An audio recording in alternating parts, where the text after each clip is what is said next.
তোমরা কি এই ফলটা কখনো দেখেছো? এই ফলটা হলো পাহাড়ি ফল। দেখতে দেখো অনেকটা লাল লাল আর কুলের মতন দেখতে, কিন্তু এটা না, এর নাম হলো আড়ু। এটা পাহাড়ি ফল।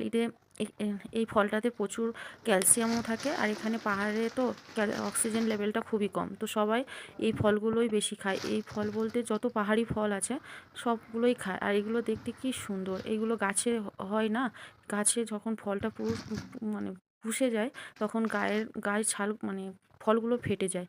আর এর পাতাগুলো দেখো অনেকটা পেয়ারা গাছের মতন দেখতে, বা অনেকটা ওই ছোট ছোট টগর ফুলের গাছের মতন পাতাগুলো দেখতে। তো তো দেখো, আর এটা কি বলতো, খেতে খুব খারাপ না, ভীষণ ভালো। আর এর ভিতরটা একটু লাল, আর গায়ের রঙটা বেশ লাল আর সবুজে হয়ে থাকে। এটাই তখনই পুষে যায়। আর গাছে যখন হয় না, তখন ফলটা ফেটে যায় পুষে গেলে।